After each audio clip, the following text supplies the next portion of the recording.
2026 and 26-27 biennium is based on 11.36 billion. That's good news, but it's not great news. We'd like more, and we will be speaking, all of our groups, WASBO and COSA and OSBA will all be advocating for more than that, especially with our new PERS increases. That wipes it away more than anything. Let's see, our ending fund balance is there, and it's 231,000 more than I had budgeted, but that'll help with our allocation losses that we'll see on the next spreadsheet. Our PERS costs are going to go up from this year, 24-25 to 25-26 by about $1.3 million. That's just money we have to pay, and so that's going to be a big hit. Most districts are in this boat where their PERS costs have gone up quite a bit, so we'll be looking at how to deal with that. That is one of the reasons that we're advocating to get more than 11.36 billion. We are talking about pushing to get some of the rainy day funds released. I don't know that that'll happen because that's a lot of politics to get anything like that to happen. On the next page is the grant allocation information. So I had given you what we knew at the time in August, and now I've added another column for December. So as you can see, our state school fund versus what I've budgeted versus what we know as of December in the top half, that is most of the grants that have to do with FTE and people. So that affects us more than any of the others. We're basically down about $500,000 from what was budgeted in our grants. Our others are up about 104,000, but they don't really pay for as much in FTE. IDEA does pay, and so does, Title 211 and Title 212 do. The top half pays for pretty much, it can be anything, where the others are targeted, more allocated people. Only certain things can be paid out of those. So just want you to know that this $500,000 that's less, we're still telling our principals and our department heads that we're on a tight budget this year. And we're going to do everything we can to save money when we can. So, I gave Merle, I gave you a little cheat sheet at the bottom with a legend of what things mean, so that no one will be lost, I hope. And I think that's it. Are there any questions for me? We'll go around the table, but I'll preface that we're gonna have a robust conversation next month when there's a little bit more details going on. So Robert, do you have any questions? No, I'm good, thank you right now. Kelsey? No, thanks. Glenn? More just a logistics question on the using our weighted numbers, so you can go backwards, or is there ever a year where we're gonna end up in a reconciliation mode? When we have, if we ever have an increasing enrollment again, that we would have to go back and use those numbers. We could still use the numbers of current. Always you can use the higher of the Okay. prior year or the current year. So So if we ever started gaining enrollment again, then, and it became more than the prior year, we would start using You that. could start using that, Yeah. and there isn't gonna be a year in there where we are extremely slim, so that was essentially my No, question. that- was the That's the reconciliation. fail safe, Yeah. but we have been seeing this using the prior year for years now. Oh, wow, yeah. Since 15, 16, I think, so, yeah, this continues to happen, but that's the way. You good? Merle? I'll hold my questions for next time. Jen? I also appreciate the legend, but no questions.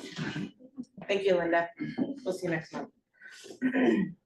All right, Just to add one thing is that you're gonna be, if you haven't heard a lot about PERS, you're gonna be hearing a lot about PERS and whatnot. And so I will be sharing some information with you that I've picked up along the way, just more of explaining it so you can understand why is this happening across the state. But yeah, North Marion and other districts have definitely felt the brunt of the PERS and how it calculates and what happens when it doesn't get the returns that it was hoping to get, but still has to pay. I also want to add that everything I say, every time I talk money is what we know at the moment, and it can always change, and it does change. So that's something to keep in mind. We had a first meeting that was quite long today, but it's not something to complicate tonight with, No, that's for sure. no. Thank you, Linda. Thanks, Dan. Mhm. So just a note on board action, the November policy update you should be receiving soon in your email boxes, and the questions or reading needs to be completed by January 7th. Yeah, I'll probably extend that deadline Okay. since I'm delayed in getting it to you, Okay. so. So just know that there is work to be done, it's just right, not this second. All right, and then we're on district operations, primary school board presentation, and did you wanna say anything before we? No. You're good? Yeah. Okay. The purple envelope is from the primary school. Oh, thank you. We're very thankful for what you did for us. I'm glad you did. So, yeah, thank you very, very much. So Michael Clutter and I, Kimberly Jordan, we are so excited to share with you about the primary school. It is my happy place. That is the staff photo that I took last year at the end of the year. In fact, it was the last day of school, just to start us off on a good note. Go ahead and go to the next slide, please. We're doing this one at a time. Perfect. So I do not know if you want me to read to you or if you just want me to talk about what's on the slide. What would you prefer? Talk about it. Perfect, okay. So our goal is that all of our children are gonna learn how to interact and learn effectively with one another. We're trying to teach the children not only academics, but how to be good people. Our emphasis on attendance is paying off. We had a 15% increase last year. Michael's gonna talk more about it in a bit, but we are hoping to help move the district forward by making key changes in the primary school, which we believe is foundational for improvement. Next. This is our leadership team. It's a rather large team, and the reason why we did it thus is because we wanted to have varied representation. So not only do we have our grade level leads, which are important, we included one of our ELD coaches, and we included our literacy coach, and we included some IAs, and some of them share responsibilities, so they're not all there every single time. Some of them just pop in and out based upon whose turn it is. But by doing this, I think we are making better decisions that are more in line with what the teachers and staff feel are good for our students. We just had an ILT meeting today discussing what's up and coming in the coming year and how we're gonna get through testing season, because we have our middle of the year tests that happen in January. We also have ELPA, which is the English Language Proficiency Exam or Assessment, that starts in January. And so aside from all of our middle of the year tests and the ELPA test, we needed to make sure we're all on the same page. So that's something that we discuss as a team to be sure that we are sticking together and everybody knows what's happening. That's really important. So one of our goals to help our staff to be the very best that they can be is to have continuous professional development. So we have a reading specialist, Meredith Aiken, who is very skilled in what she does. She's also attended many trainings on the science of reading, and she is offering trainings at our school. So almost as a train the trainer, and then she comes and trains us, which is helping. Plus, we're being able to send teachers to science of reading training to get them very skilled in teaching those foundational skills of reading. Because we know with the research on the science of reading, 95% of children can learn to read using the science of reading. It doesn't mean all at the same time. The light switch doesn't come on for all kids on January 5th of the year, but it happens, and it's a beautiful thing to see. And as we're systematic in our teaching, children are learning. And we're also working on building a collaborative team and having fun together, because a team that enjoys one another performs better and it feels more like a family. We enjoy each other's company and we want to be together, which is really important. Next. In addition to reading, we also have a focus on attendance this year, of course, like every year. And with regards to the primary school and we're doing there, some things that we're doing are, we have a weekly grade level attendance award winner that we hand out to each grade level with a class. We celebrate that class that has the best attendance for that week. They get a little, a cute little wolf stuffy in the room. They all kind of go nuts for it, so they're looking forward to that. It's a So husky pup. it's a husky pup. Yes, it's not a wolf, pardon me. It's a husky pup. Right. And then we also have somewhat of our awareness campaign with regards to Be Here, Be Awesome. We put some signage up. We have our Day Glow t-shirts that have Be Here, Be Awesome. The flyers that we send out have that messaging on them. And then we do also send out regular messaging to families, the entire population at regular intervals at the beginning of the year. We just did a round with report cards here. And then we'll do some more at the beginning of the calendar year and then in the spring as well, just to remind families of the importance of attendance. It also is, the flyers are good because it shows how many days students are missing, how that adds up pretty quickly, and then what we're looking for with regards to the kind of the right amount of attendance, so to speak, with that 95% or above, or ideally at the minimum 90% or above. Next slide. So we are working hard to incorporate high impact strategies in every classroom.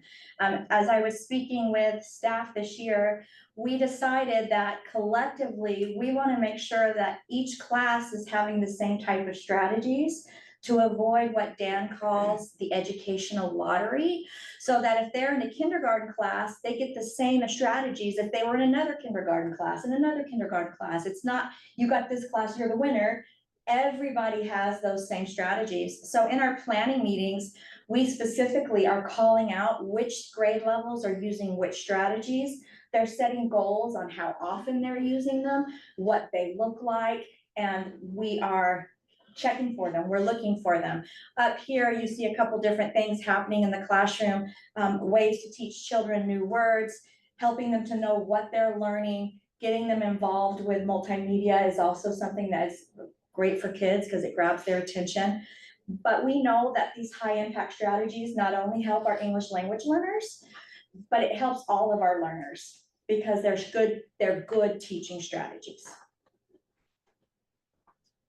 For example, each of our grade levels has picked 5 strategies that they're working on this year. Now, you might have heard of the classic turn and talk. And a turn and talk is when you turn, you talk to your neighbor talks and you're done. Well, we've tried to up the ante and we do a think, pair, share. And I created a rubric that the classes are then using. Well, what's a level 1? That's the classic turn and talk. You just turn to your neighbor, say something, and you're done.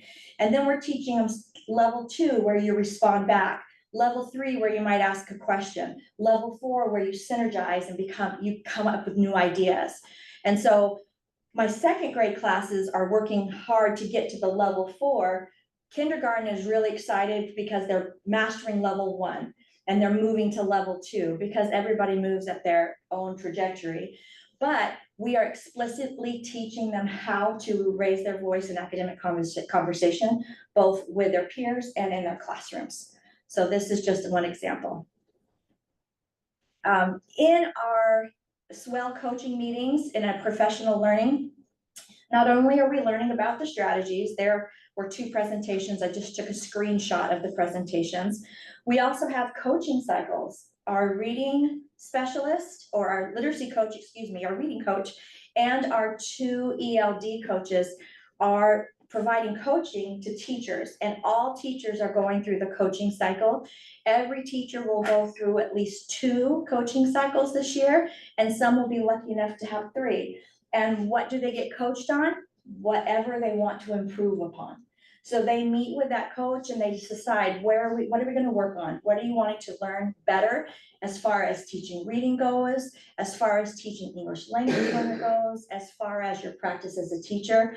The sky's the limit. They're able to choose how they want to improve, but it's required that all teachers are working on improvement because you can never say we're done.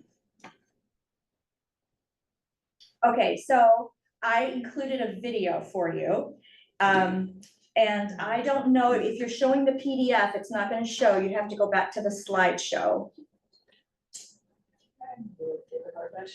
But what I did is I went into a kindergarten classroom where they're learning to think, pair, share. And I don't know if you'll see it very well, but the teacher has taught the kids to think. And so you'll see all these little 5-year-olds doing this on the carpet because they're thinking, and she tells them to keep their thoughts in their minds and just to think. And then she tells them to pair. And she has different pairings. So on some days you're with this partner, on some days you're with this partner. But she reminds them who they're pairing with, and then she has them share. So the kids know the motions that they think, they pair, and they share. And so I recorded that so you'd have the opportunity to watch it if it works for us. Well, we're gonna try. Perfect. I know what to do. Go ahead and go down. I think it was slide 10, was it 10? It was 12. Well, That's what Michael said. Mine is on 11. Yeah. Okay, now if you on the bottom right-hand side, you'll see a picture of like a screen. It looks like one of those little divots down the bottom. I just clicked on the. No, she said it works, let's stop the share again and go back to where we were. Just a second. While we're waiting for that, do you wanna remind us what SWELL acronym means? Yes. Now, what I call it and what it actually is are two different things. Because I, coming from another district, students with English as another language. But here it's school-wide English learners. Okay. And so, but basically is what are we doing school-wide to help our English learners learn English? Okay, excellent, thank you. Mhm. Yeah, Yep, there is sound. we're not gonna get sound because of how. That's the okay. Computers are. So you might just want to watch this on your own, so that you can hear the sound, but she has for them a sentence frame of what the kids are going to be saying. They were practicing the sound and so now they're working on words that start with and she has a list up there of words that they've generated together as a class. So that children who might not know words can find one on the list. So then she has them think, what word are you going to do with your partner? And then after they're done thinking, you can see some little kids hitting their little heads, indicating that they're thinking. And then she's gonna remind them and tell them that you're going to say, whatever the word is, starts with And there you have our little thinkers who are and they get pretty serious about the thinking. And then she matches them up and she sets them free. So we don't have to watch this in its entirety, but it's fun to watch if you. Mm-hmm. And I'll include it in my next week's update with the whole PowerPoint, then you can watch the video. Yeah. With the sound. It's a cute little video, in my opinion.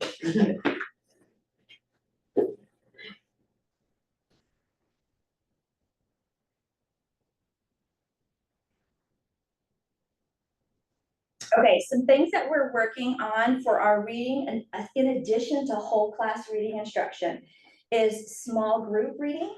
What that is children in the classroom get together in a small group based upon skills that they're learning, and they receive targeted instruction from their teacher or an instructional assistant who pushes in.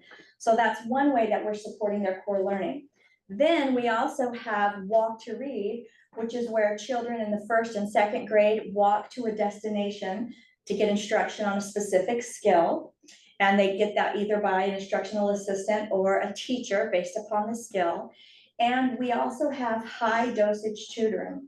Now, the difference between a Walk to Read group and a high dosage tutoring is how many kids are being provided services to.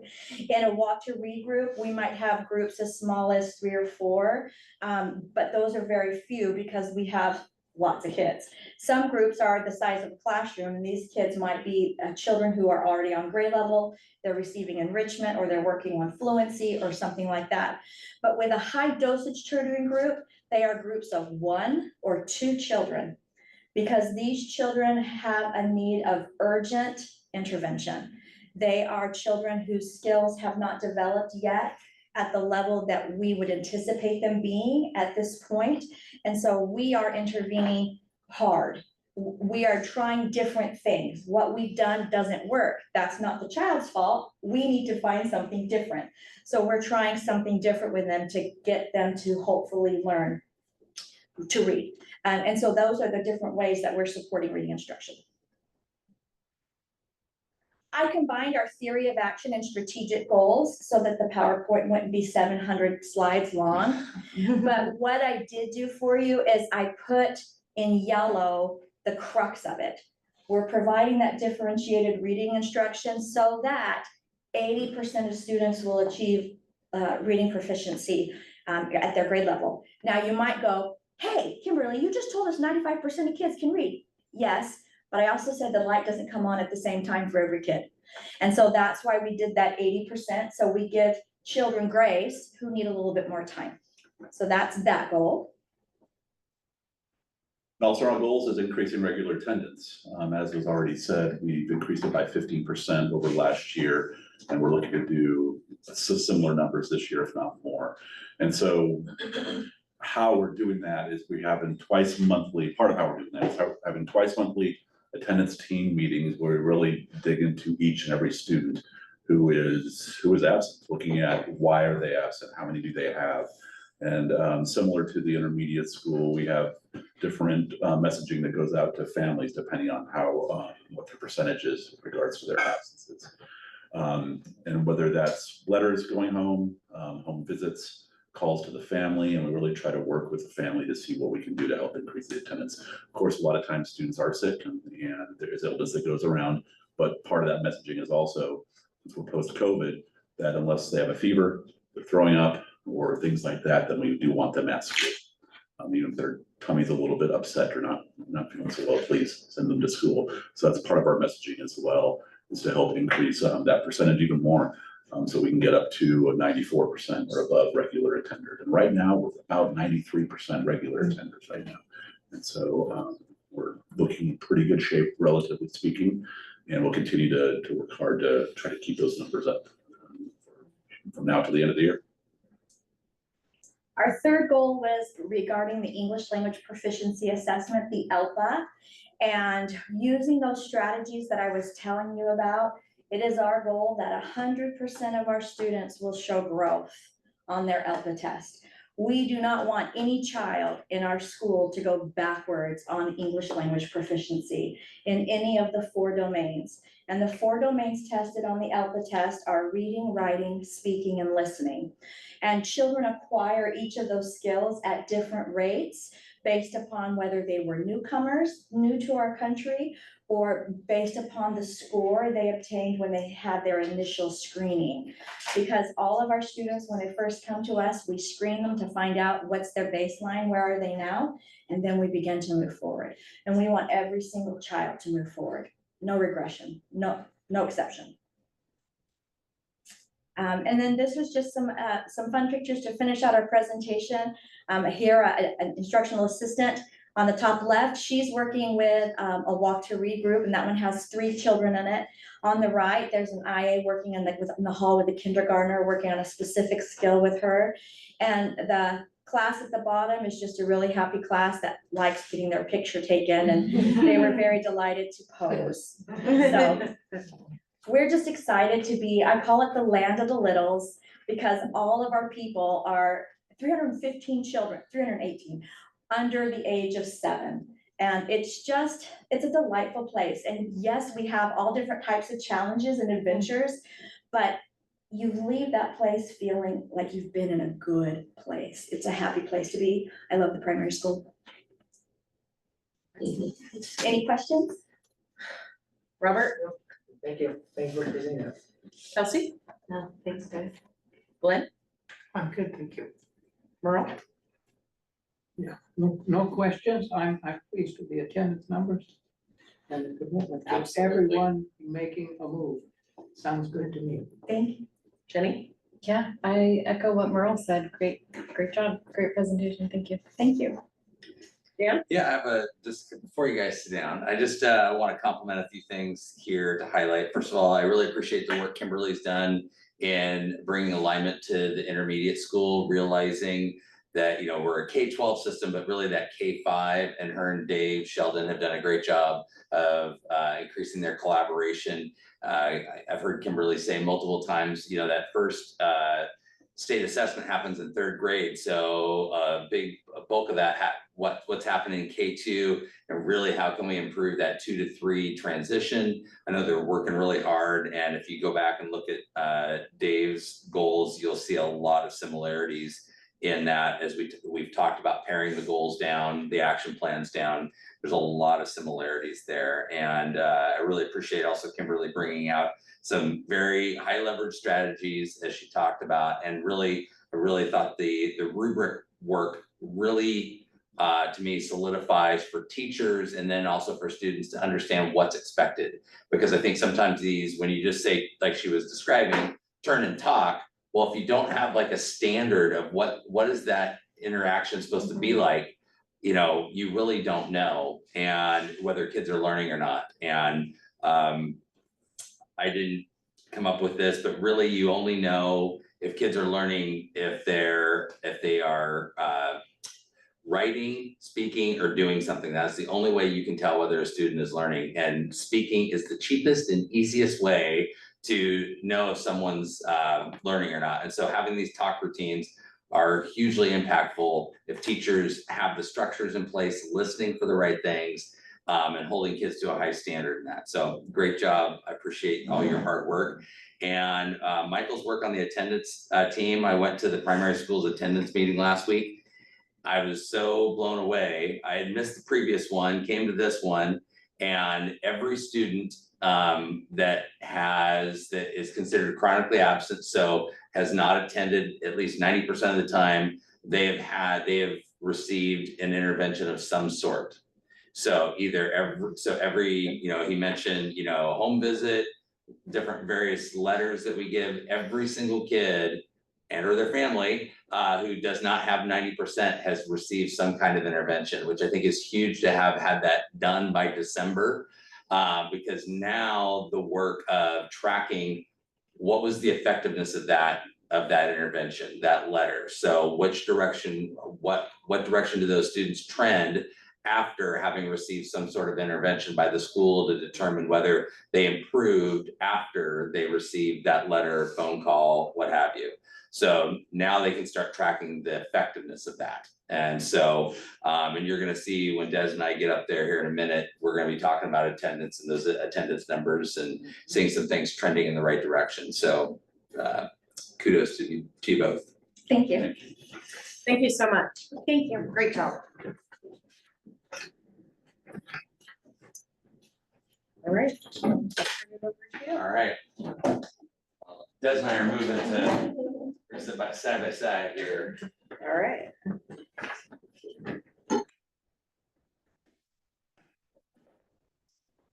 So this is gonna be a joint effort by both of us. Des is gonna kick things off. I'm gonna come in there in the middle, and then we're gonna kind of land the plane together.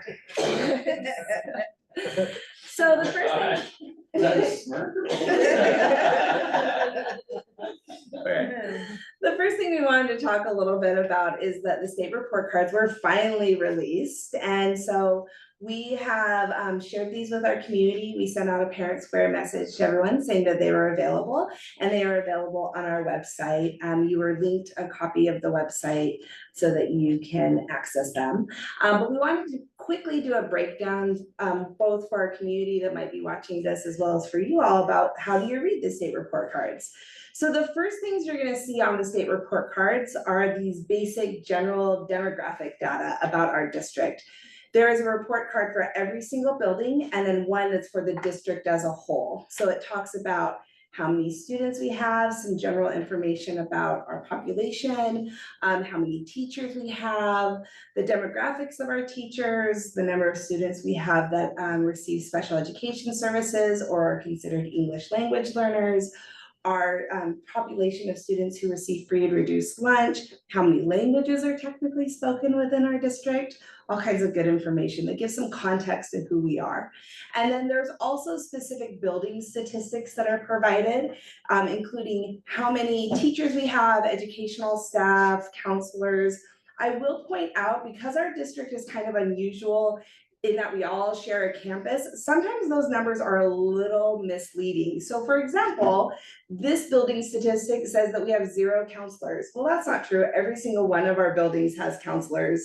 But some of the buildings are the people are technically housed in a different building or supervised in a different building. So when we report it to the state, it looks like they belong to the middle school, for example, even though they're used either district-wide or at a different building. So sometimes those numbers are completely accurate, but this gives you just a generalized snapshot of our teachers, including information about like how long teachers have been, like the level of experience they have, or if we've had a new principal in the last 3 years. So the next thing you're gonna see is just some general information about our class size and our regular attendance data. And when you look at this, there's several things on all of our graphs that you're gonna notice. One is it gives our overall percentage or numbers. There's also a little green or red arrow that's going up and down, or possibly if there's no arrow, it means that it stayed flat. And that tells you, are we increasing or decreasing overall? And it also gives you the state average that we're looking at. So where are we compared to other districts and this across the state? For all the buildings, you're also gonna get a snapshot of the state testing data. So a couple things to note about this. One is our academic success data for the primary school is the 3rd grade testing data, so much like Dan said. So you're gonna see numbers, even though we don't have 3rd graders on their report card, that is from the 3rd graders at the intermediate school. And not everyone, the primary won't have science though, because 3rd graders don't take science. And the numbers for each individual school are reflective of an average of all 3 grade levels that test, except for the high school, which is just 11th grade. Whereas our district report card is based on those integrated plan goals. So it will be like just 3rd grade or just 8th grade. So if it looks and you're like, wait a minute, you know, you said this was the math and it was actually this, it's like, that's because it was just 8th grade versus the middle school's numbers are actually 6th through 8th averaged together. Then on the back, you get a breakdown of our demographic areas. And this is important data because it kind of starts to help us understand if we have some achievement gaps. Do we have places where, for example, our males are outperforming our females, or our white students are outperforming our Hispanic students? And so it's important for us to kind of have a good understanding of who our student demographics are and how they're performing across the board on our state assessments. And then for each of the schools, they write up a little summary about how they address things like bullying, extracurricular activities that are involved, how they help with parent engagement and community engagement. And then specifically for the high school is the one anomaly in terms of state report cards where there's a little bit different information.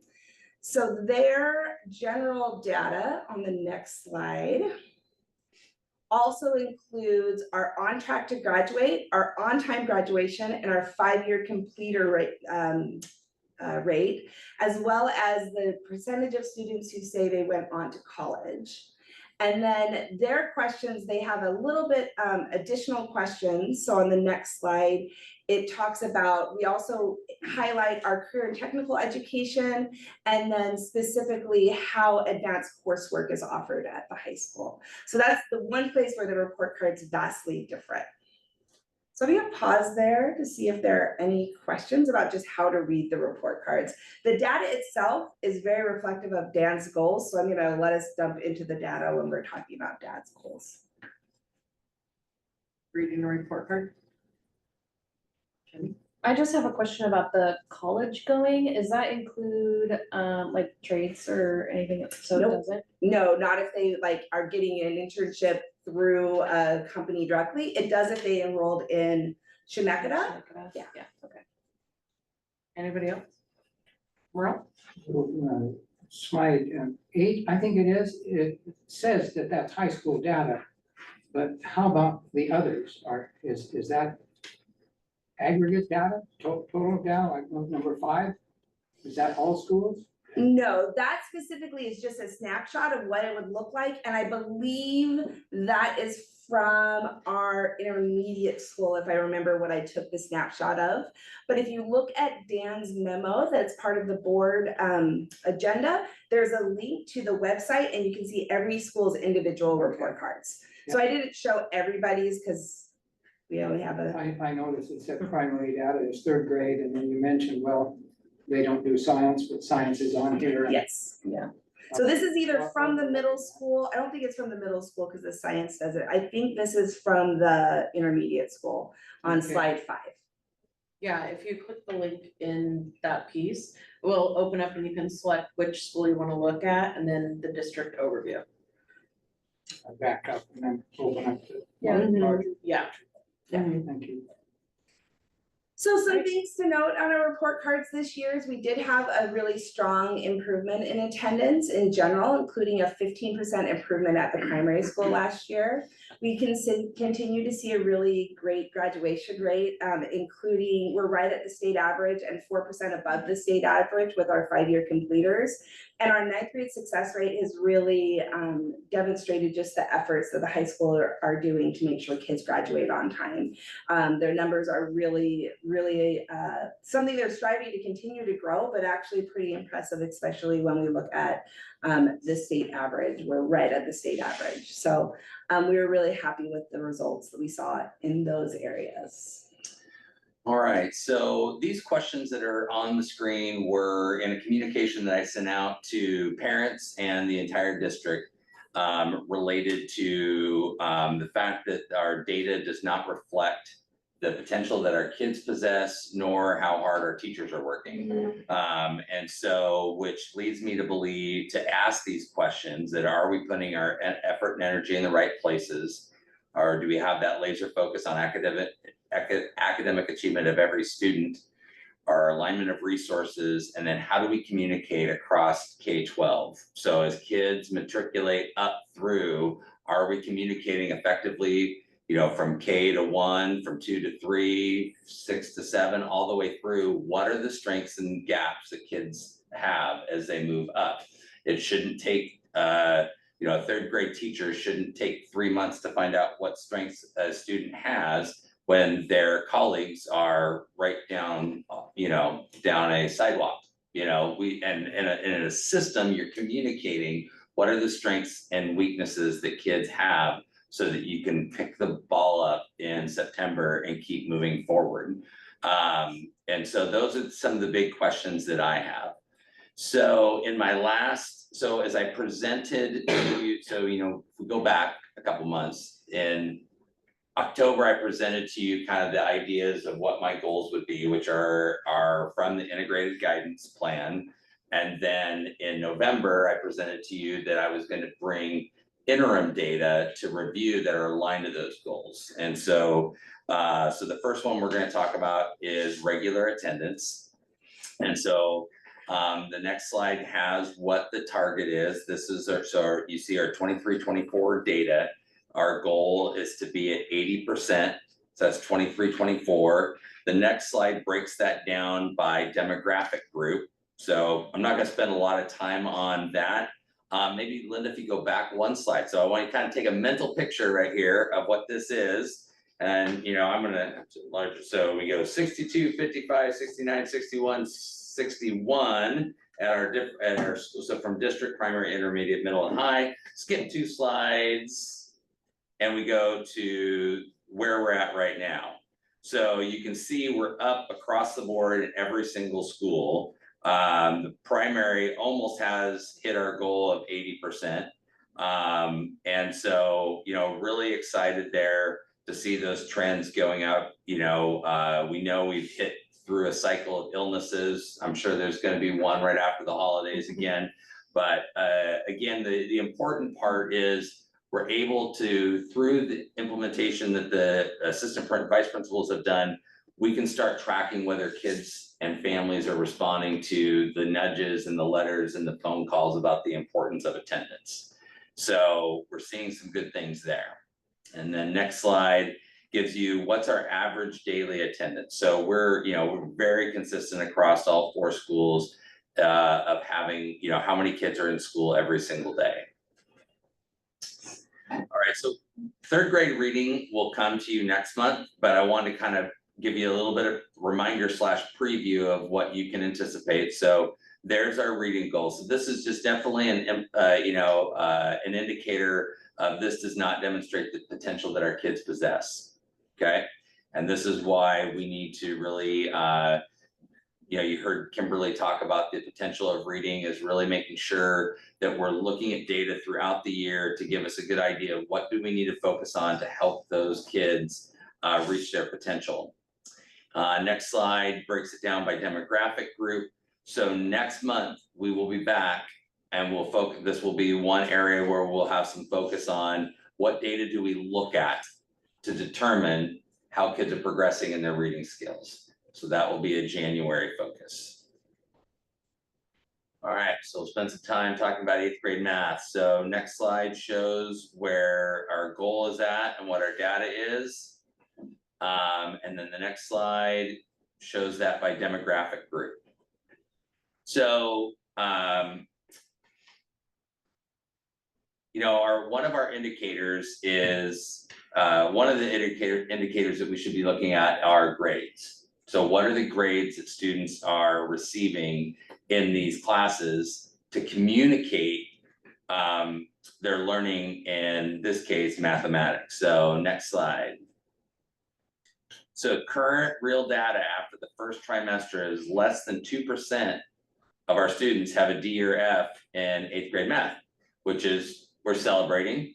Kids are working hard, teachers are working hard, okay? But the big questions that we have to ask ourselves are, what do our grades communicate? Okay, what do our grades communicate? There's a guy named Ken O'Connor who has done a lot of work around grading. He's from Australia, New Zealand? Australia. Okay. Love that accent when he's talking. Anyways, he refers to grades, the A, B, C, D, F, as a summary symbol of learning. So you throw a bunch of data in there, and then you come out with this summary symbol. It's A, B, C, D, F, that's trying to communicate something. Okay, so all this information gets reduced to a single letter that's trying to communicate something. I don't think they communicate very well, but but bottom line is, families are making decisions, people are making decisions based on that grade.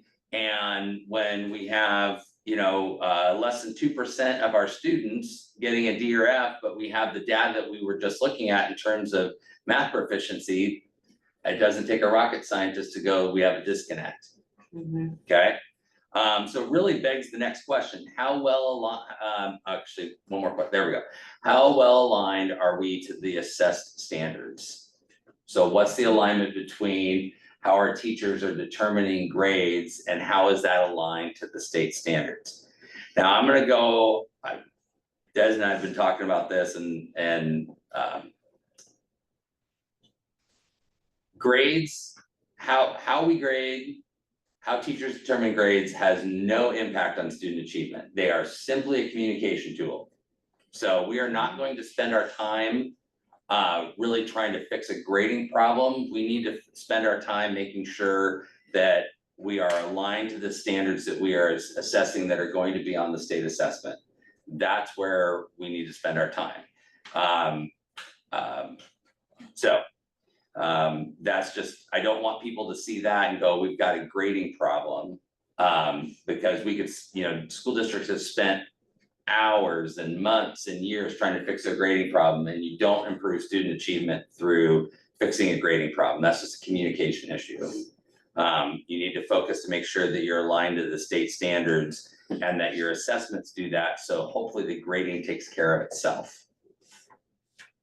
All right, so I'm gonna let Des take the next slide because there's too many numbers on there. I will say Dan let me just kind of go nuts with data, and I feel like we've been data poor for a while and you guys were really asking. So this is a little crunchy and analytical. So last year, we looked at 8th graders and kind of the similar data around their D and F rates. And 88% of 8th graders last year, third trimester, passed their math class, which is great. Again, high numbers of students who are passing math. So only 11% received a D or F. 9%, however, received a 3 or 4 on the OSAT. So like Dan was saying, there seems to be a disconnect of us saying kids have math skills, they pass the class, but they can't then apply those skills to the standardized test. And is it a lack of ability to apply the skills, or is it that we didn't hit the right standards so that they had the knowledge they needed when the assessment came? We then did a comparison of like, well, how well did those 8th graders do in 9th grade in their math classes? So current 8th graders or current 9th graders who are last year's 8th graders, how are they doing in math right now? 47% of 8th graders who earned a D or F in their 8th grade math classes are currently failing Algebra 1. So almost half of the kids who failed are also still failing math.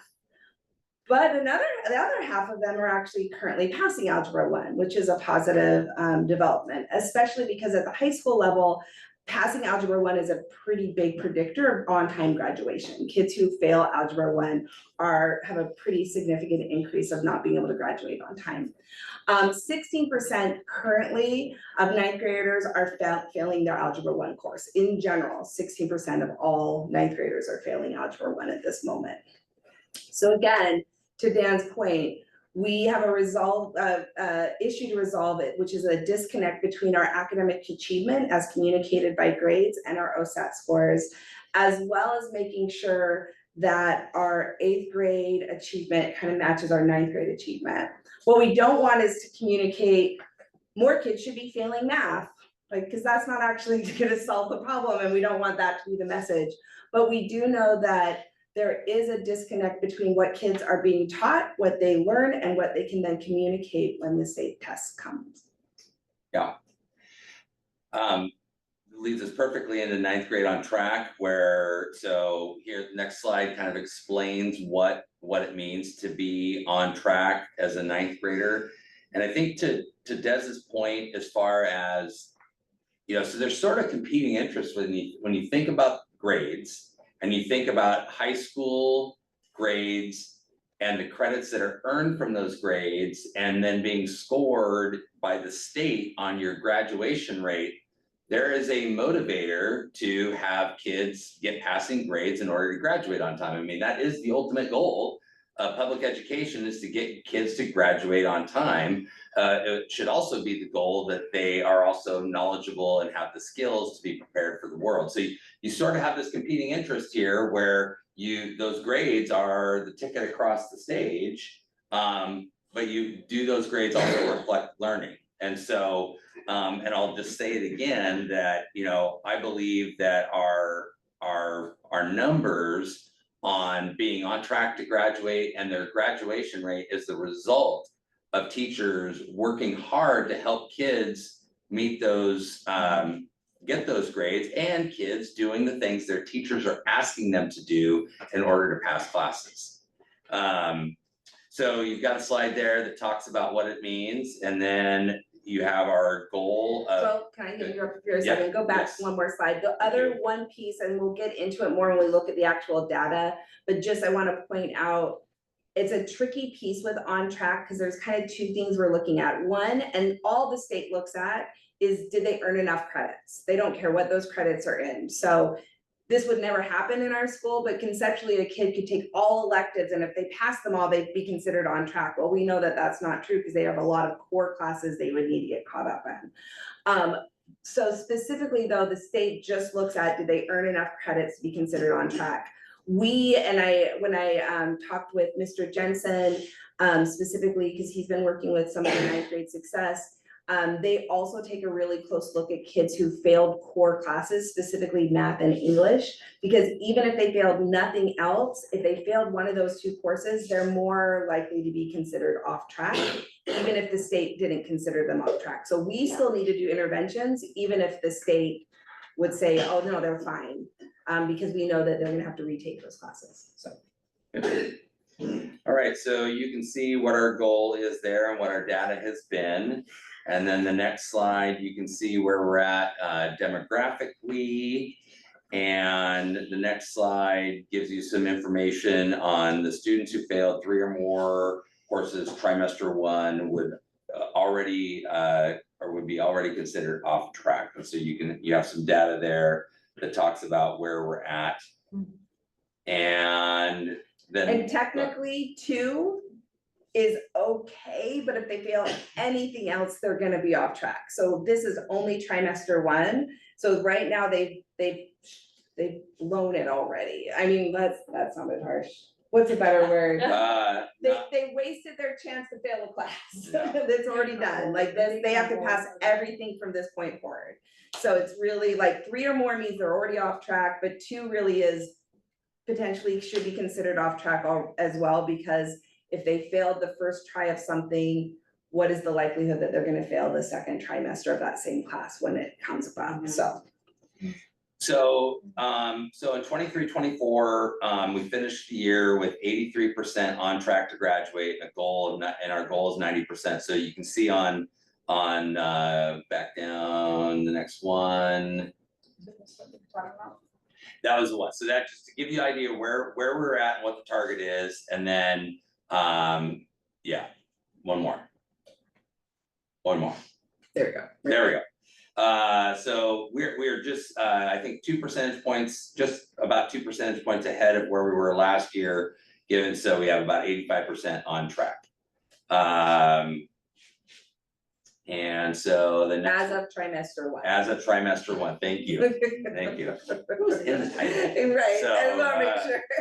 So, and this gives you, we're just giving you a breakdown of where do those Fs or incompletes come from. And I specifically highlighted the math and language arts because those are the ones where failing them does require them to be retaken. And their opportunities to retake them get harder. Especially, I used to tell students, I was a former English teacher, and I would say English is the graduation killer, because you have to take it every year. And we suddenly will have kids their junior year, senior year, taking 3 English classes all at once. And if you hate English classes to start, you don't want to take it 3 at the same time. So students that are failing right now, this is something that they want to address. Right now, math though is our biggest concern. So this gives you some other comparisons. Do you want to talk about one at all? Yeah, so this was to kind of look at the students who failed more than one class, what were the classes that they failed in? So the students who had 2 Fs, which was a total of 8 students, 6 of the 8 failed ELA, 6 of them failed math, and 1 of them failed social studies. They had 3, math was the biggest culprit, and then across the board. One thing that is a little tricky about this data when you're working with trimesters is that this also, it doesn't necessarily mean, like, if you have 3 Fs and like only 6 of them were failing, of the 8 students who had 3 Fs, 6 of them were failing ELA, that doesn't necessarily mean that the other 2 were passing ELA. It's possible that the other 2 didn't have ELA in their schedule. Okay.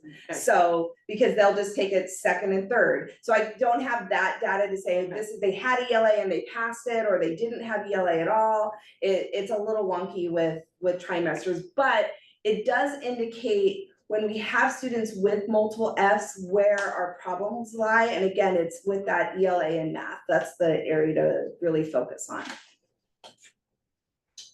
So on-time graduation is a data that we'll be talking about in January, but we just wanted to kind of give you some reminders and let you know where we're at by demographic group. So we're not going to spend any time on that particular data sort. So that'll be coming in January. We did, one of the things that we want to do, and Des did a great job of putting some comparison data together, is, what districts are like us and how are they doing? And so Des and Cheryl went on an expedition to find people like us in size and demographic. And so all of a sudden this showed up on the PowerPoint, and I was like, this is pretty cool stuff. How they broke this down. So we've got we've got 4 comparison districts that you can see. In some cases, there's aspects that they're just like us, and then you could go down across the column and go, they're nothing like us. And so, but I think, going to the next slide, the last slide in the presentation, it gives you an idea that our kid, again, going back to what I said at the beginning, is we are not seeing the potential that our kids possess when we look at some of this data. And whenever I look at data, I don't ever go, I never ask, the question like, this is nobody's fault, let me put it that way. That this is just data that we know that doesn't represent what our kids are capable of doing, nor how hard our teachers are working. And so it's really just, how do we look at what the system is producing and what fixes do we need to make in order to help kids achieve what we know they're capable of.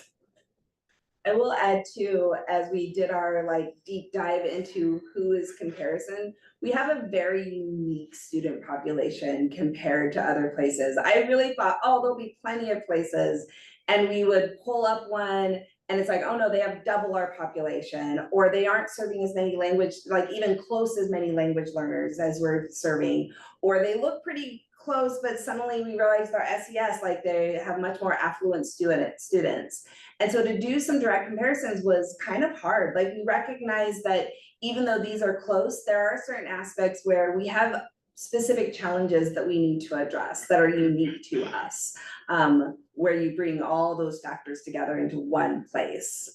So that was just an interesting aha for me, because I thought there would be, both Cheryl and I, we tried, we're like, oh yeah. Yeah, our initial spreadsheet was at least 20 schools deep. We were we were pulling up schools left and right, oh, Albany must be close. No, not even close. What about Lebanon? No. Sweet Home? No, smaller. Verona? No. Went on and on and on. It was kind of fun, but really interesting. All right, so there was your, you got a combo of a presentation on the state report card and an update on my goals and the work we're doing to try to track how we'll look at data in the interim as we try to achieve the goals that I've set. So with that, are there any questions? Robert? No, kids are there. Kelsey? No, thank you. Very interesting. Glenn? Based on this data, the regular attendance or attenders, I know that's become a focus. You're putting a lot of energy to it, which I think is great. How quickly do you anticipate to see movement in these other metrics based on the fact that you're doing there? I mean, I'm assuming we're gonna see some movement by the end of the school year for sure, don't you think? I think there is a lot of energy being put into understanding what is missing right now, for sure. Part of, so I mean, one, you could draw the correlation that if we have more kids in school attending more, that we'll see a higher, higher student achievement. I think you certainly could make that argument. I think that, turning around a system is like turning around an aircraft carrier. I mean, it does not turn on a dime. And so part of it is so we had a big meeting with all the principals last Monday around what types of data are we looking at, how are we using it, and how do we, who's at the table looking at that data, and then what decisions are made on that. And so we had Cheryl and Des did a great job of putting this together. But part of it is also trying to make sure that we have 4 schools and 4 leaders moving forward kind of in lockstep in how those decisions are made.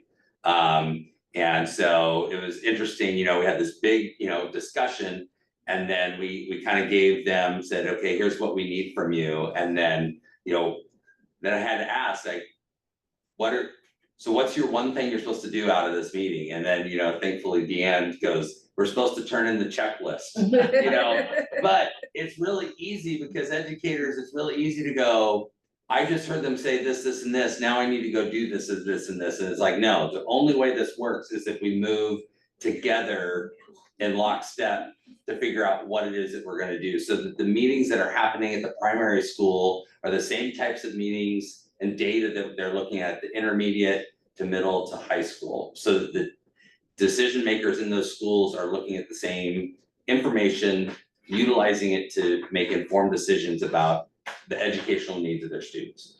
So that work takes a lot longer. I think the one thing that the attendance teams allow us to do, though, is kind of model some of this work around them. That was just a lot easier lift to do. Because you're looking at one data source. You're looking at who's coming to school and who's not. And then you're drawing a line and saying, if you're below this line, something's happening. And if you are this much below the line, you get amoxicillin. If you are this far below the line, you're getting amoxicillin, and I'm not a pharmacist, so something, but you get the point, like you, at this point, you get this, and then we see did that help? Yeah. That was just a lot easier to do, although I will say the vice principals had to work, and their teams had to work incredibly hard, because like getting that data and then like building that, they spent a lot of time building that and working together to go, okay, so now that hopefully the meeting can sort of run themselves, okay, we run the report, we look at the data, how is it trending, and then we prescribe. So doing that through, K-5 reading, K-5 math, I mean, that takes time to figure out the systems, the data, all of those things, so. Though it's being built, those shifts that we wanna start seeing are being built on a foundation that already exists, right? The interventions that you heard Kimberly talk about, the difference between walk to read and small group interventions and high dosage tutoring. And high dosage tutoring was born out of our early literacy grant that we got. Those are all tools that we know are gonna hopefully start making an impact. And because of the state grant that we have with it, we're tracking that data like really, really closely. And it's stuff we can bring to the table to kind of say, hey, this is what's happening with kindergarten, first and second graders. If we can start seeing this trajectory up to third grade, what will that look like? Because right now, we know that our third grade test scores are a reflection of some past practices that weren't necessarily super effective. And so our intermediate school is built on a foundation of a system of trying to help and intervene. But when you're looking now at third through fifth grade standards, but still needing to support kids who don't have kindergarten standards, first grade standards, second grade standards, then we know that it's a big system, right? The middle school is having similar conversations with reading and math. As a former high school teacher, I used to say to people all the time, you talk to an elementary school teacher and they'd say, oh, well, I could teach anything from kindergarten through fifth grade in my third grade classroom because I've got kids that are advanced and I have kids that are behind. And I'd say, come to the high school. You have everything from first grade to college level because it's exponential. When gaps happen and we don't close them, they get wider, they don't suddenly narrow. High dosage tutoring actually is one of the first strategies that's research-based that's just about like close gap, close gap, close gap, because it's really small and focused. And it's exciting what that work is. So I see the systems being built and I can speak in a way that Dan can't because I've been here for a few years and go, yeah, there's some things being built that are gonna shift us in a different way. The data discussion, the big thing that I've enjoyed about finally getting to talk about this in such a different way too, is that part of the discussion that we're bringing to principals and that Dan is really pushing forward is like, who's using this data? Right now, it's often principals and instructional leaders. And it's like, no, if teachers aren't looking at this data and thinking about what can I do different tomorrow, not once someone takes them out of my class to do something different, but how could I change what I'm teaching tomorrow to start closing this gap?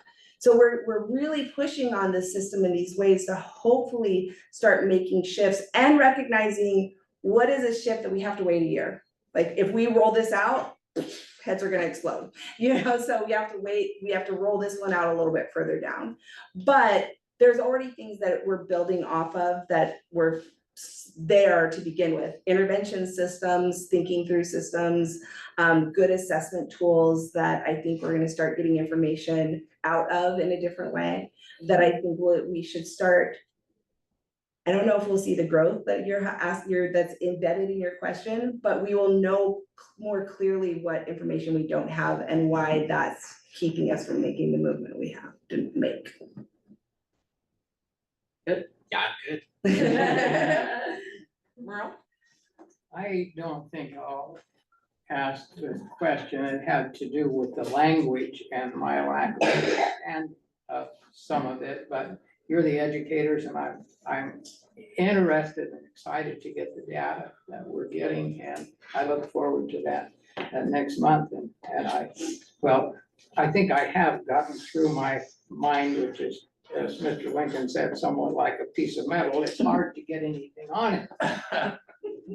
Once you get it there, it sticks, but the high dosage, that simply means one-on-one. It means tutorial education, and I do believe that seems to be an effective way to catch young people up. Yeah. I'm excited about what I heard primary schools tonight. Jenny? Yeah, I really like the data. I'm a data buff, so I also wanna like drill a little bit further down, but I know that's not my lane, but yeah, thanks. I look forward to learning more and seeing the work that you guys are doing as far as like finding the root cause of what's behind these numbers and adjusting and readjusting and adjusting and readjusting. So thanks. Yeah, thank you so much for being willing to bring robust data back to the board. I know it's not pretty and it was a little heartbreaking for me to read, but I really appreciate it. And it's that level of, accountability and transparency that I value. And so thank you so much.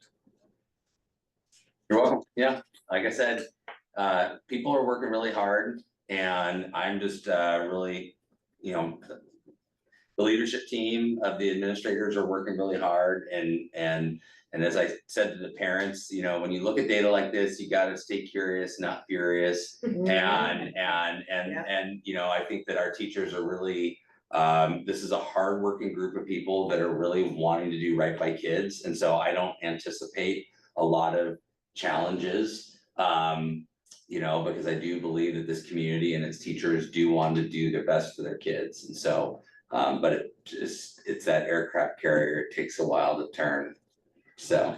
And I will say this to maybe your point, Jenny, like if there are specific pieces or like disaggregated or drill down, just tell Dan, cause I like. And because like what we were noticing were those correlations or the questions it brings up, like the 9th grade math and 8th grade math was like one that sparked a lot for me. Cause it was like, wait a minute, wait, what else if I took this, can I make a direct comparison? And when we're the size we are, it's like, oh yeah, I can look at 150 names, that's not a big deal. Like I can look at, 150 kids. If we were doing this for Portland Public and you were like, yeah, bring me a direct comparison with 4,000 kids, I'd be like, yeah, okay, I'll get there. But like this, we can do some really, like, sometimes it is literally just me making tallies and then adding them up and dividing them by the, the bigger number and figuring out our percentage. And so we can do a lot and bring some really interesting correlations, because I think that kind of causational link is what's gonna eventually help us understand where to start digging in deeper. Yeah, it's just continuing to ask the questions and like, okay, we've got kids that are failing, but why? Because there's 10 different reasons that a kid could be failing the class. And if the bulk of them are, it's because they're not there, or if the bulk is because they missed an assessment, or they're just not turning in the work that they're doing, like that also tells a story. Yeah. Yeah. Yeah, we had not to belabor this any longer, but I appreciate a conversation that we had today with the intermediate school. Because they're starting to look at some of those causal links too, specifically with the state testing. And one of the things that they were noticing, the state puts out what are called blueprints of the state tests. It tells exactly what claims or standards are being assessed, about how many questions will be asked on each of those different claims, how they'll be asked, and then even gives us sample questions, like it's gonna sound a little something like this. And they then took that blueprint and compared it to their curriculum maps and noticed things like, for example, less than 30% of the state tests, 3rd through 5th grade, focuses on literary text, poems, short stories, etc. 60+% is all informational text. When we look at the materials we purchase, it's inverse. Most of the materials cover literary text and very little informational text. So we're not giving kids practice on the very thing they're being assessed. And we're not asking them to do questions that look like what they will be asked to do. And we're not asking them to do a sustained test. Like, can you test for 2 hours straight and sustain your focus? So then we start to question, like, is it because they haven't seen this type of question before? Is it because they haven't had practice with this type of question before? Is it because they freak out when they start to take the test because they've never had to sit for this long and just focus on one thing? Because we do a lot of like moving and shifting in our classrooms. So suddenly there's like, oh, there's things we can specifically address. They specifically started talking about like, how do we work in more informational text into our classrooms? How do we get them writing a ton more? So Dave was already coming up with ideas that his instructional leadership team are looking to put into place. It's one of those few times, and Dan and I are kind of on the same place where like, where our fidelity is, it's to the standards, not always to the curriculum. And right now there's been a lot of fidelity to the materials. We're using the curriculum wrong. The materials, not the curriculum. The curriculum is the standard. So fidelity to the standards, fidelity to the curriculum at the state level because of that, but not always the materials, because the materials may or may not be doing exactly what we need them to do. So we need to find something that helps us actually hit the standard better. And so those are gonna be questions that they're gonna have to look at. I will just ask a follow-up question on that, and then we can be done. Yeah, sorry. The material component, I just wanna be cautious as we were selecting our prior English curriculum, that everyone has access to the same materials. Yeah, yes. That it's not a pick and choose per class. Yes, I think that piece of like how this works into their grade level teams and what discussions they're having, so there is that like, Kimberly referenced that lottery. We won't want the lottery of which teacher I got made it mean I got the good materials versus materials that weren't helpful. I think the other piece though, that as I've come on and done adoption, one of the first things we've done with each of our adoptions currently is understand the standards and the blueprints. And then we've looked at the materials and said, do these actually align to what the state is asking us to do? Because I think you gave a statistic to our principals about like, to meet the threshold from ODE of like, yes, you've met enough of our standards for us to say you're a viable option for our schools. It's like 51%. So they could cover have a lot of material, like stuff that isn't covered in them. And if we buy them, and then you take on top of that, and we've had a lot of discussions with the principal team in general of like, if we purchase these materials, but we're not getting through them because of how long they take or how much of it we're doing.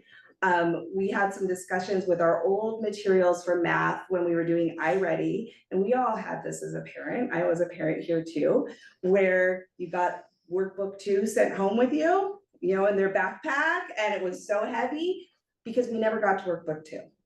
So we had materials where we went through the first workbook but never finished the second workbook. Yeah. Well, they're tested on stuff in the second workbook, and if there hasn't been a deliberate choice as to what we cover in both of those 2 workbooks, then we're missing potentially whole chunks. And at that time, they were just like, get through as much as workbook 2 as possible. And it was funny, it came to my attention because as we would order them, people were like, oh, you don't have to order like 50 of this workbook, because we never even touched it. We didn't open them last year. It's like, that's not good. That's a lot of standards that weren't even taught.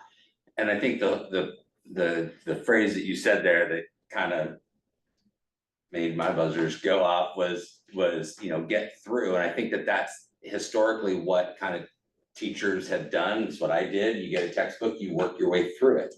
And that assumes the publishers have thoughtfully aligned that sequence to the standards, which is probably not accurate. So I think to the question you were asking, Crystal, I think the fidelity to the materials or the really the curriculum, and I'm glad Des talked about, you know, those teams looking at their maps. If their maps are aligned to the standards, then the teacher team should decide what materials we're going to use that address those standards. And it may be in a different workbook, different chapter, different whatever. They need to find the fidelity is to the standards and then collectively agree what materials are we going to use to get to those standards. So that we then, when we assess it, can we know how did our kids do after a unit of instruction as it pertains to that standard? I mean, you get to that place, then teachers can assess the effectiveness of their own teaching. I taught a unit, we all taught the unit, we all used the same materials. How did our kids do? And then they can be reflective of their own teaching. That's the promised land. Takes about Yes, it 3 is. years. Yeah. How about next week? Just kidding. Chipping So, away. yeah. I would just say thank you for the comparative data. I know that was probably extra, but that was very Yeah. interesting to me. Right? Having that kind of background and also identifying the uniqueness of North Marion as opposed to, you know, our neighbors, even of similar size. That's important because that, I think that also helps feed into the blueprint of forward, so. Yeah. Thank you, guys. Excellent. All right, topic number 7, future meetings, topics, new business. I'll just point out that look for your reading material coming soon for the November 2024 policy updates. I know, everybody's so bored over the holidays, they need it. And then expect regular data reports like tonight was fantastic. Love it. And I will say, we will have some strategic plan work coming up, but I don't know what that looks like yet, and Dan and I will chit chat with it, but that's coming in our future. So, anything else before I adjourn? All right, adjourning at 7:26 PM. Thank you. Thanks.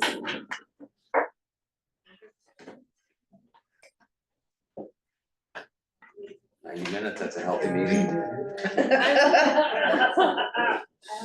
Sorry. That's a sign of a healthy meeting. Yeah. I think it was, I love the data. Oh, that's so good. No,